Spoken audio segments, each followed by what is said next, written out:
let's turn to the book of Acts. அப்போஸ்தலர் நடவடிக்கைகளுக்கு நாம் திருப்புவோம். Chapter 1 verse 8.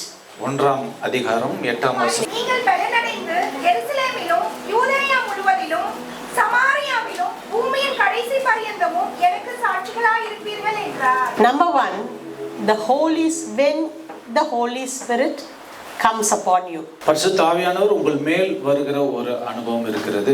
How many of you know that you have the Holy Spirit within you?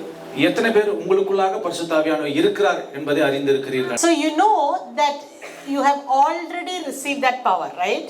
ஏற்கனவே நீங்கள் வல்லமையை பெற்றுக்கொண்டீர்கள் என்பதை அறிந்திருக்கிறீர்கள். The power is not, it cannot be leaked. இந்த வல்லமையானது அது லீக் ஆக முடியாது. Because it's not oil. ஏனா இது எண்ணெய் கிடையாது. It's not water. இது தண்ணீரும் கிடையாது. It can be compared to an oil and water, but it is not oil and water. இதை எண்ணெயோடும் தண்ணீரோடும் நீங்கள் ஒப்பிட்டு பார்க்கலாம், ஆனால் இது தண்ணீரும் கிடையாது எண்ணெயும் கிடையாது. He is a person. அவர் ஒரு நபராக இருக்கிறார். Just like you and me, just like Jesus walked on this earth, the Holy Spirit is a person. உங்களை போலவும் என்னை போலவும் எப்படி ஆண்டவர் இந்த உலகத்துல நடந்து திரிந்தாரோ அவர் ஒரு நபராக இருக்கிறார். So he cannot be leaked. அவர் லீக் ஆக முடியாது. You understand what I'm trying to say? நான் என்ன சொல்றேன்னு புரியுதுங்களா? So when the Holy Spirit comes upon you, so that portion is tick. He is already come into you. அவர் ஏற்கனவே உங்களுக்குள்ளாக வந்து விட்டார். And what does it say? அப்புறம் வேற என்ன? You will receive power. நீங்கள் வல்லமையை பெற்றுக்கொள்வீர்கள். Now the question is, are you going to receive power or already received power? நான் ஒரு கேள்வி கேட்கிறேன், நீங்கள் வல்லமையை பெற்றுக்கொள்ள போகிறீர்களா அல்லது ஏற்கனவே வல்லமையை பெற்றுக்கொண்டீர்களா? Are you sure it's already? ஏற்கனவே பெற்றுக்கொண்டீர்கள் உண்மையா சொல்றீங்களா? Or should you climb on Mount Everest and Himalayas and sit there and get some more power? இல்லன்னா நீங்க அப்படியே எவரெஸ்ட் மலையோ இல்ல ஏதோ ஒரு மலை ஏறி அப்படியே அங்க கொஞ்ச நேரம் உட்கார்ந்து நீங்க ஏதாச்சும் ஒன்றை பெற்றுக்கொள்ள வேண்டுமா? More power.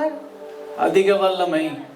Do you want more power or you have more power? உங்களுக்கு அதிக வல்லமை வேணுமா அல்லது ஏற்கனவே அதிக வல்லமை பெற்றிருக்கிறீர்களா? How many of you want more power? எத்தனை பேருக்கு அதிக வல்லமை வேணும்? Okay. எவ்வளவு வேணும்? How much do you want? எவ்வளவு வேணும்? Now when the Holy Spirit came inside you, இப்போ பரிசுத்த ஆவியானவர் உங்களுக்குள்ள வந்த உடனே how much percentage of the Holy Spirit did he come? எவ்வளவு சதவீதம் பெற்றுக்கொண்டீர்கள் அவரை? Were you filled with the Spirit? நீங்கள் ஆவியினால் நிரப்பப்பட்டிருக்கும் பொழுது were you filled with the Spirit or were you given a little bit of the Spirit? நீங்கள் முழுவதுமாக நிரப்பப்பட்டீர்களா அல்லது ஒரு சின்ன அளவு மட்டும் கொடுத்தாரா? When you all are filled. நீங்கள் எல்லோரும் நிரப்பப்பட்டீர்கள். You are filled. நீங்கள் நிரப்பப்பட்டீர்கள். Filled to the level you can hold. You are already full. உங்களால் எவ்வளவு கொள்ள முடியுமோ அந்த அளவுக்கு கொள்ளளவுக்கு நீங்கள் பெற்றுக்கொண்டீர்கள். See, I already told you he is not oil, he is not water. நான் ஏற்கனவே சொல்லிட்டேன், அவர் எண்ணெயும் அல்ல தண்ணீரும் அல்ல. So you cannot cut my hand, cut my feet and put it and say no. When I come as a whole being. என் கையை இல்லனா என் காலை மட்டும் கட் பண்ணி அங்க உள்ள போட முடியாது. நான் வந்துட்டேன் அப்படினா நான் ஃபுல்லா தான் வந்து ஆகணும். So when the Holy Spirit came inside you, actually the triune God came inside you and you are full.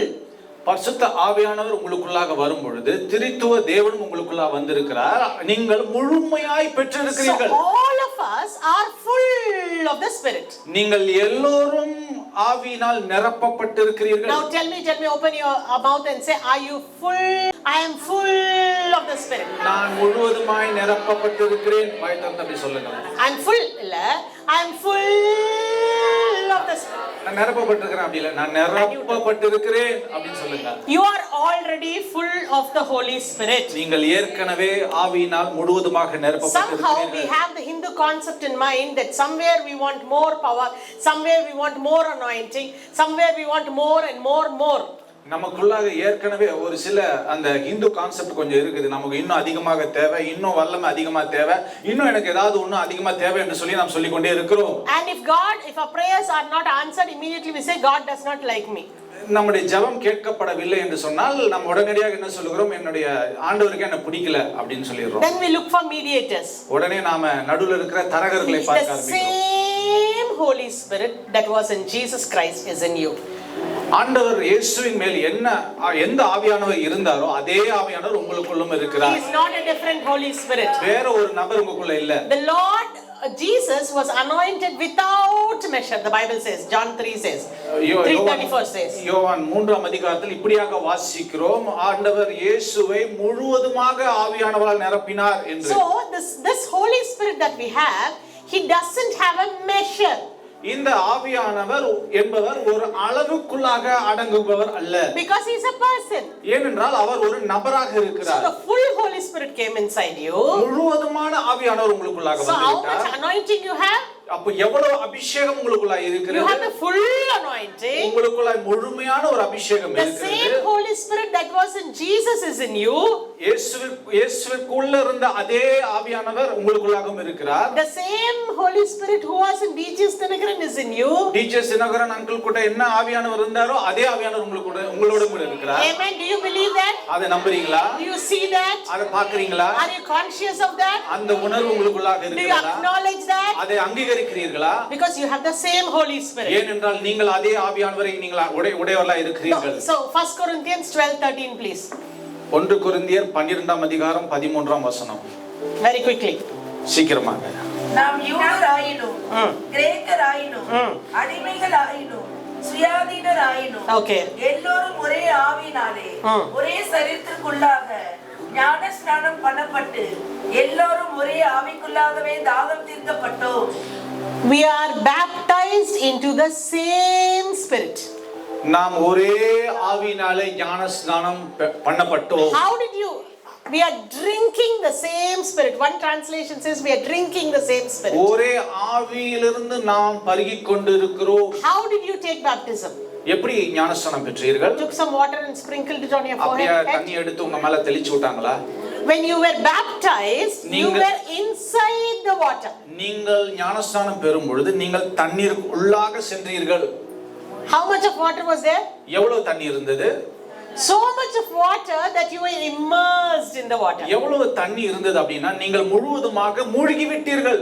Because we cannot go into the sea or the ocean, we are having a tank now so that we can measure. நம்ம கடலுக்கு போய் அப்படியாக ஞானஸ்நானம் பெற முடியாது. நாம இப்ப தொட்டி வச்சு தான் ஞானஸ்நானம் எடுக்கிறோம். But it is definitely more, so much that we can immerse in it. ஆனால் ஒரு காரியம் உண்மையா சொல்ல முடியும், நம்ம முழுவதுமாக மூழ்கி போகிற அளவுக்கு அது பெரியதாக இருந்தது. So the Spirit of God is so big, the Holy Spirit is such a big, he is equally God and he is living within us.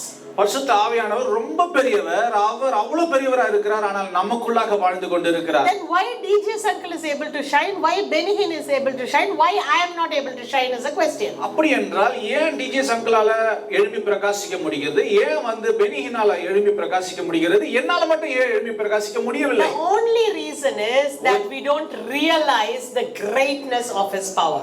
அவருடைய வல்லமையின் மகத்துவத்தை அறிந்து கொள்ளாமல் இருக்கிற ஒரே காரணம் தான் என்னால் செயல்பட முடியாமல் இருக்கிறது. Sometimes we feel him, sometimes we don't feel him, but that does not determine whether he is within us or not. சில நேரம் அவரை நான் உணர முடிகிறது, சில நேரம் அவரை நான் உணர்ந்து கொள்ள முடியவில்லை, ஆனாலும் அது என்னுடைய காரியத்தை தீர்மானம் பண்ணுகிறது இல்லை. It does not determine whether he is there or not. அவர் இருக்கிறாரோ இல்லையோ என்பது முக்கியமல்ல. Sometimes my translator is standing with me all through the sermon. இந்த செய்தி முழுவதுமே டிரான்ஸ்லேட்டர் பக்கத்துல நின்னு But sometimes I become so overwhelmed with my teaching that I forget there is a translator standing there. நான் அப்படியே பிரசங்கம் பண்ணிட்டு இருக்கும்போது நான் சில நேரம் மறந்து விடுகிறேன் பக்கத்துல டிரான்ஸ்லேட்டர் இருக்கிறார் என்பதே.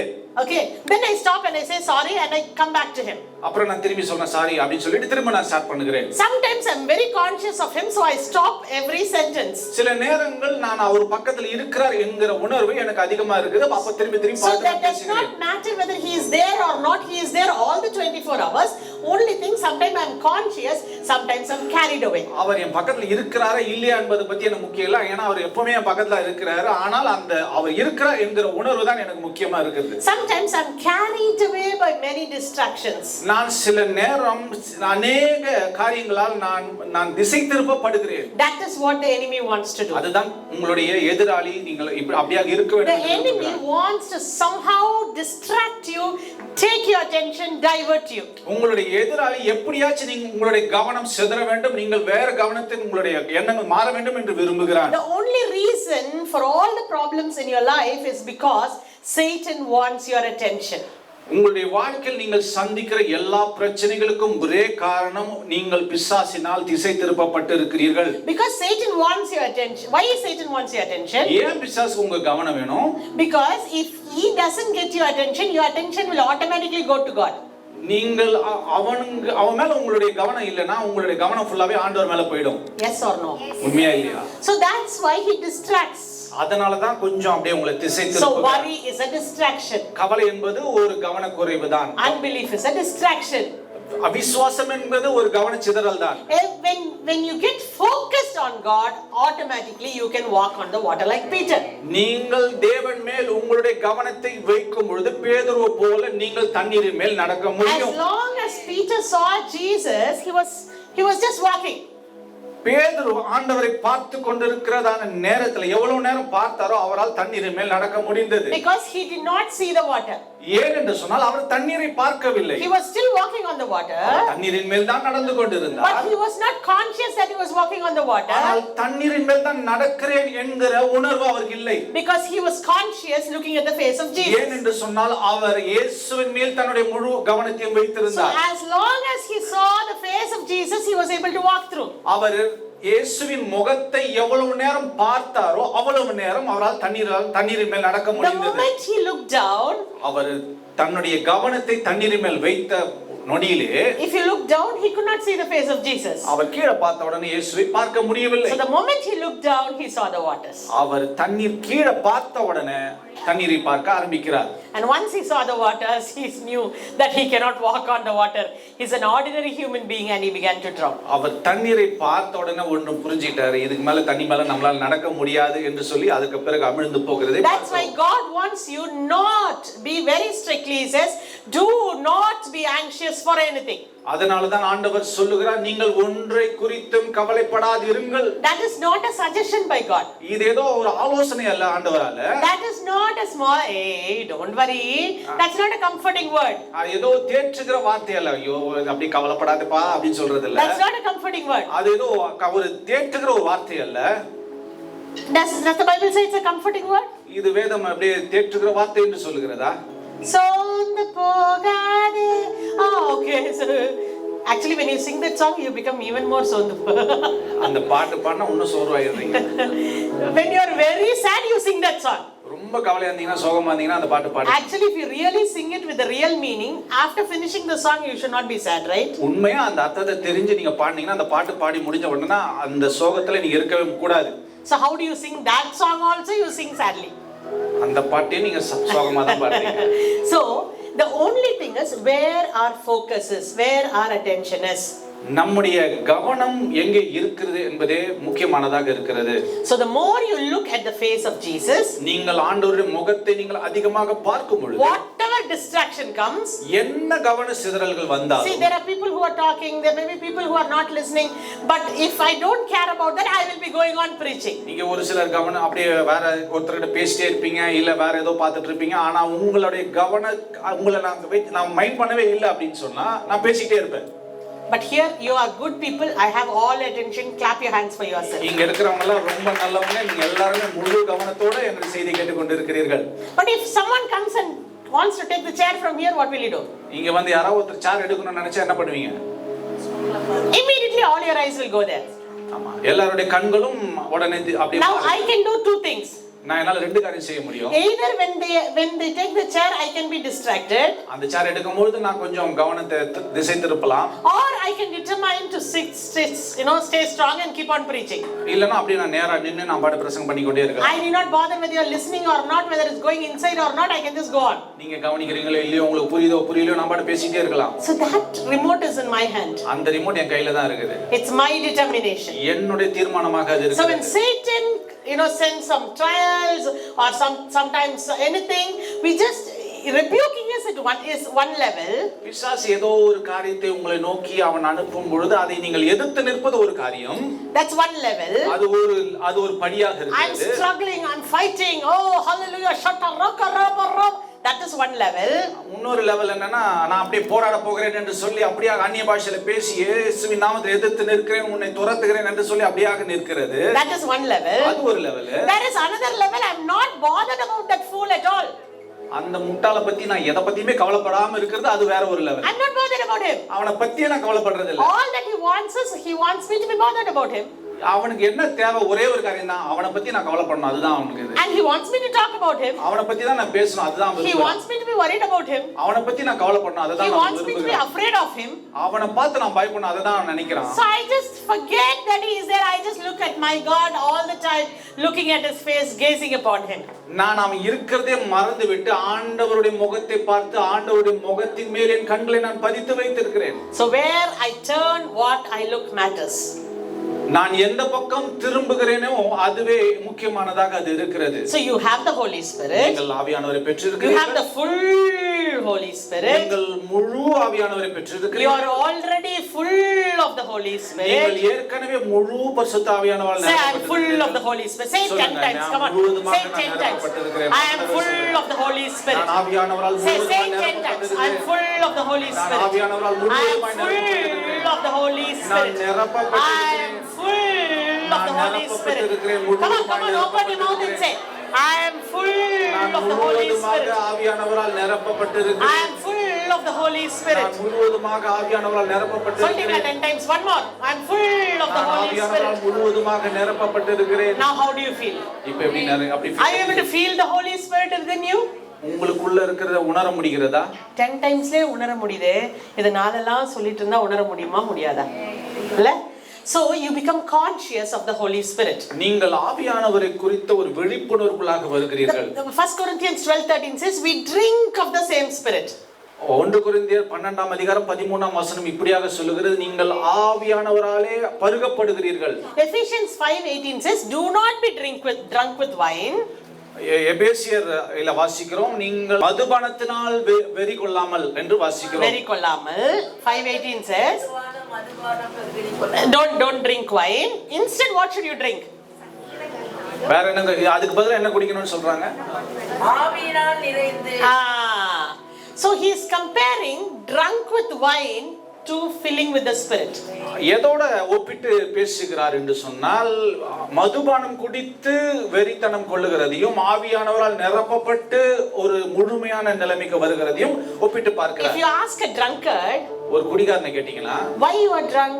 Why did you drink today? ஏன் குடிச்ச இன்னைக்கு அப்படின்னு கேட்டீங்கன்னா, He said my body is paining, to forget it I drank.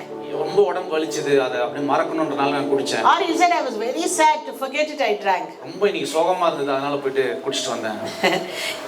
There is a truth in it. அதுல உண்மை இருக்கு. When he drinks, his mind goes off. அவர் குடிக்கும் பொழுது அவருடைய மனது செயலிழந்து விடுகிறது. And immediately he feels like he is floating in the air. அவர் அப்படியே காற்றில் மிதப்பது போல ஒரு உணர்வுக்குள்ளாய் And he வருகிறார். goes and drinks. He goes and drinks. அதனால அவர் குடித்துக் கொண்டிருக்கிறார். God wants you to be drunk in the Spirit. தேவன் உங்களை ஆவியானவரால் பருகப்பட வேண்டும் என்று விரும்புகிறார். That just means that you are full of the Spirit. That's all. It's a bad word, but it just means that you must acknowledge that you are full of the Spirit. அப்படினா என்ன அர்த்தம் அப்படினா, நீங்கள் ஆவியானவரால் முழுவதுமாய் நிரப்பப்பட்டிருக்கிறீர்கள், அதுதான் அது சொல்லுகிறது. Because you must acknowledge that you are conscious of the Spirit. ஆவியானவரை நீங்கள் அந்த ஒரு உணர்வோடு, நீங்கள் அந்த கான்ஷியஸோட இருக்கிறீர்கள். When a man is walking, can you find out whether he is drunk or not?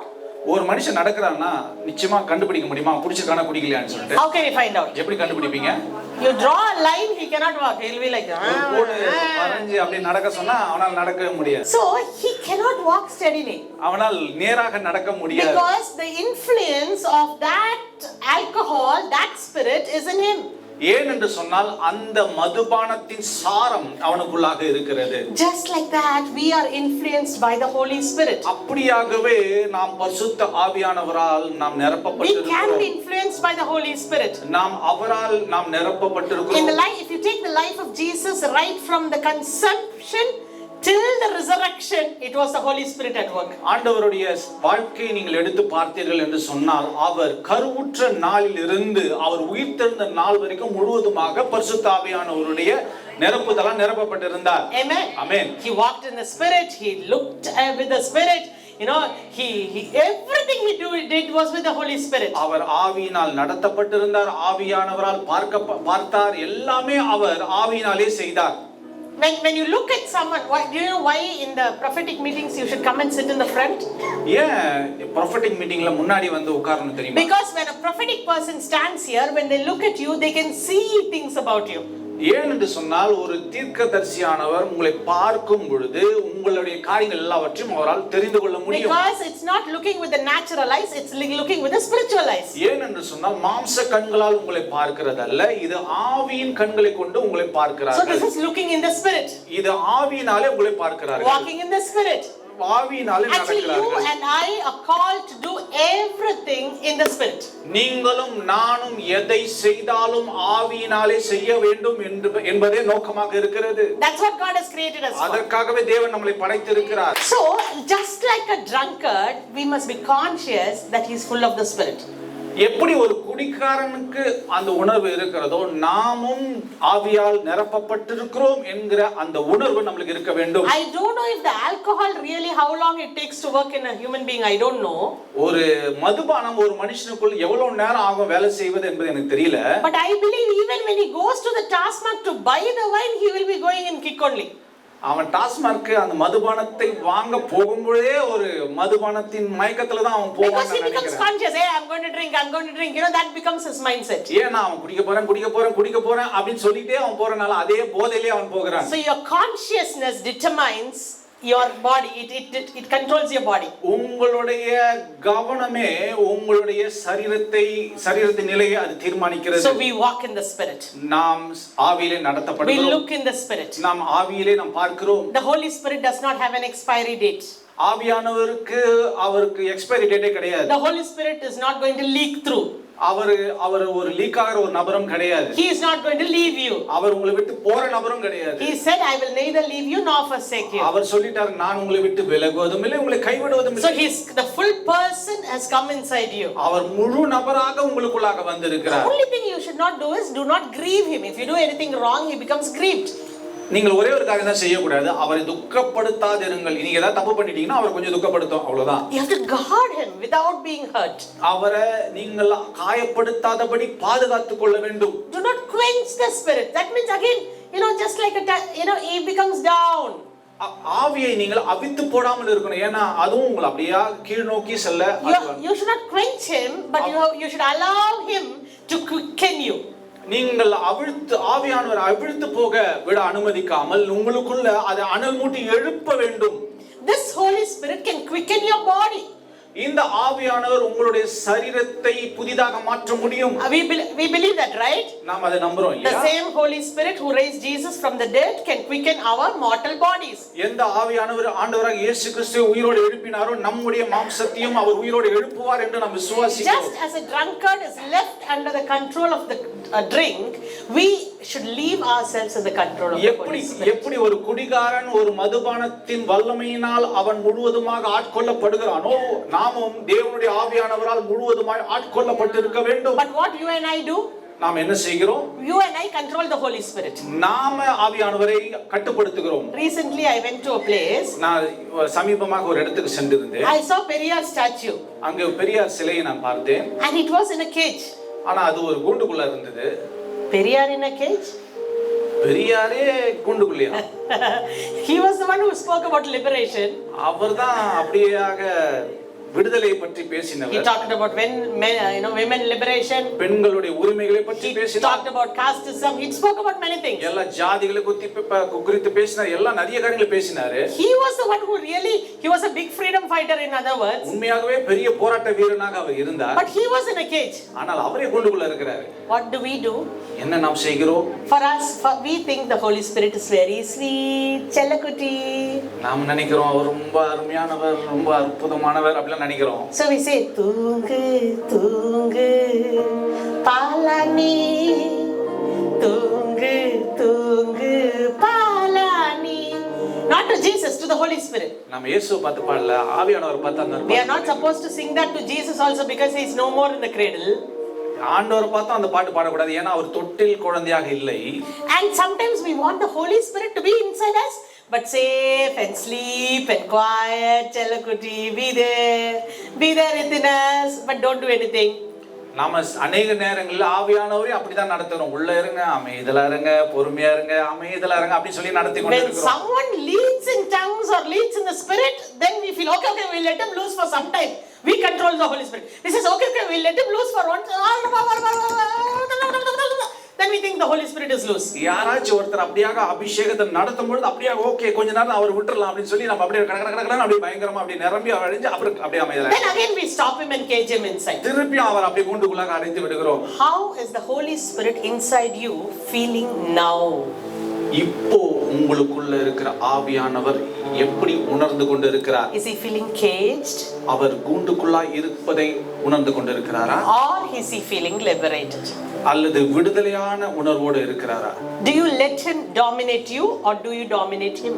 உங்களை டாமினேட் பண்ண அனுமதிக்கிறீர்களா அல்லது நீங்க அவரை நீங்கள் டாமினேட் பண்ணிட்டு இருக்கீங்களா? Very, very frankly, உண்மையா தான் கேக்குறேன். without our knowledge, we dominate the Holy Spirit. நாம ஒத்துக்கொள்ளலனாலும் நாம தான் அவரை கட்டுப்படுத்தி கொண்டு இருக்கிறோம். He is the Spirit of the Father. அவர் பிதாவின் ஆவியானவர். That means he is Father, right? Spirit of the Father means what?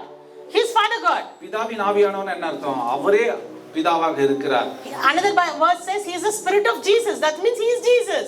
இன்னொரு இடத்துல வாசிக்கிறோம் அவர் இயேசுவின் ஆவியாக இருக்கிறார். அப்படினா அவர் இயேசுவாகவும் இருக்கிறார். He has so much power that he was the one who resurrected Jesus from the dead. அவருக்கு அவ்வளவு வல்லமை இருந்தது. அவர்தான் இயேசுவையே உயிரோடு எழுப்பினார்.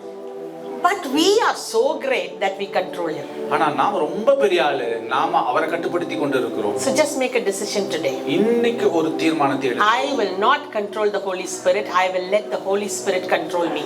நான் அவரை கட்டுப்படுத்த மாட்டேன். நான் பரிசுத்த ஆவியானவர் என்னை கட்டுப்படுத்தும்படியாக நான் We அனுமதிப்பேன். tend to limit the Holy Spirit. நாம் அவருக்கு ஒரு எல்லையை வகுத்து விடுகிறோம். We grill him in, just like I told the Periyar statue, we grill him in. நாம் அவர் அப்படியாக ஒரு கூண்டுக்குள்ளாக வைத்து விடுகிறோம். Actually, when you keep speaking in tongues or when you know that you're full of the Spirit, you go to another realm. நீங்கள் எப்பவுமே அந்நிய பாஷையில பேசிக் கொண்டிருக்கும் பொழுது நீங்கள் வேற ஒரு லெவலுக்கு நீங்கள் சென்று விடுகிறீர்கள். Sometimes we think that only when we are speaking in tongues we are going to another realm. நம்ம அநேக நேரம் நினைக்கிறோம் அப்படியே அந்நிய பாஷையில பேசும்போது தான் நம்ம வேற லெவல்ல போறோம் அப்படி. It's not like that. அப்படி கிடையாது. Every time, all the 24/7, we have the access to be full of the Spirit. நாம 24 மணி நேரமும் முழுவதுமாக ஆவியானவரால் நிரப்பப்பட்டிருக்கிற அனுபவத்தை பெற்றுக்கொள்ள நாம் ஆக்சஸ் பெற்றிருக்கிறோம். My dad went to be with the Lord. என்னுடைய அப்பா ஆண்டவர்கிட்ட போய் சேர்ந்துட்டாங்க. So before that, about 8 days he was in the hospital. அதுக்கு முன்பதாக ஒரு 8 நாள் அவங்க ஹாஸ்பிடல்ல இருந்தாங்க. And all the 8 days we were speaking in tongues from the morning till night. அந்த 8 நாளும் காலையில இருந்து சாயங்காலம் வரைக்கும் ஃபுல்லாவே நான் அந்நிய பாஷையில பேசிக் கொண்டிருந்தோம். So we thought we were actually praying for his recovery. நாங்க நினைச்சிட்டு இருந்தோம் அவர் எப்படியாச்சும் ரெக்கவர் ஆகணும்னு சொல்லி நாங்க பேசிட்டு He இருக்கோம். met with a small accident and he was in the hospital. அவருக்கு ஒரு சின்ன ஆக்சிடென்ட் ஆகி அவங்க ஹாஸ்பிடல்ல admit ஆயிருந்தாங்க. So we were speaking in tongues for 8 days. நாங்க 8 நாளும் அந்நிய பாஷையில பேசிக் கொண்டிருந்தோம். So we thought we were actually praying for his healing. அவருடைய சுகத்திற்காக நாங்க ஜெபித்துக் கொண்டிருந்தோம். But actually what happened, it happened the other way around. When I was speaking in tongues, what happened is the Holy Spirit prepared me. நான் அந்நிய பாஷையில நான் ஜெபித்துக் கொண்டிருக்கும் பொழுது ஆவியானவர் எங்களை தயார்படுத்தி கொண்டிருந்தார். So what happened? Let me tell you something. நான் ஒரு காரியத்தை உங்களுக்கு சொல்லட்டும். When during that day that the Lord, my daddy went to be with the Lord, I did not cry. என்னுடைய தகப்பனார் இறந்த அந்த நாள் நான் அழவே இல்லை. The person, if you ask me whom do you love in the whole, do you like, everybody will ask, no, children will come and ask, friends will come and ask, do you like your mummy or daddy? Mummy or daddy? You know, it's a common question in India now. ஒரு குழந்தையை பத்தி கேட்டா உங்க அப்பா பிடிக்குமா அம்மா பிடிக்குமா இது ஒரு காமனான ஒரு கேள்வியாக இருக்கு. I will not even think for 1 second. I will say I like my daddy. நான் அப்படியே ஒரு சின்ன ஒரு நொடி கூட யோசிக்க மாட்டேன். எனக்கு எங்க அப்பா ரொம்ப பிடிக்கும் தான் சொல்லுவேன். But that day I was not able to cry. ஆனா அன்னைக்கு என்னால அழவே முடியல. Because I was drunk in the Spirit. ஏன் என்று சொன்னால் I was full of the Spirit. நான் ஆவியானவரால் I was controlled by the Spirit. நான் ஆவியானவரால் கட்டுப்படுத்தப்பட்டிருந்தேன். So when I saw my daddy, I knew that it was just his body and his spirit was with the Lord. எனக்கு என்னுடைய அப்பாவை பார்க்கும் பொழுது எனக்கு தெரியும் அவருடைய உடல் மாத்திரம் தான் இங்க இருக்கு, அவருடைய ஆவி என்னுடைய அப்பா கிட்ட போயிடுச்சு I அப்படின்னு knew that he was not my daddy. My daddy was seated on the lap of Jesus.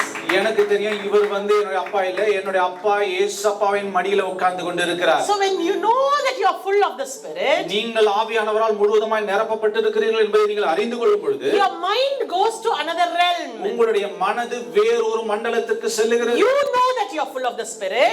உங்களுக்கு தெரியும் நீங்கள் முழுவதுமாய் நிரப்பப்பட்டிருக்கிறீர்கள். People who see you can know that you are full of the Spirit. பார்க்கிற மனிதர்களும் நீங்கள் முழுவதுமான ஆவியானவரால் நிரப்பப்பட்டிருக்கிறீர்கள் என்பதை அறிந்து Your whole கொள்வார்கள். perspective changes. How you look at things changes. நீங்கள் எப்படி பார்க்கிறீர்கள் என்பதற்கான கண்ணோட்டம் முழுவதுமாய் So மாறுகிறது.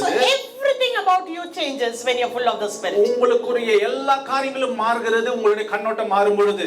So we know that we have to be full of the Spirit. We know that. நமக்கு தெரியும் நாம முழுவதுமாய் ஆவியானவரால் நிரப்பப்பட்டிருக்க வேண்டும். But we also know that we are already full of the Spirit. நமக்கு இன்னொன்னு தெரியும் நம்ம ஏற்கனவே முழுவதுமாய் நிரப்பப்பட்டிருக்கிறோம். So we need to know, remind ourselves that you are full of the Spirit and be conscious about it, concentrate about it.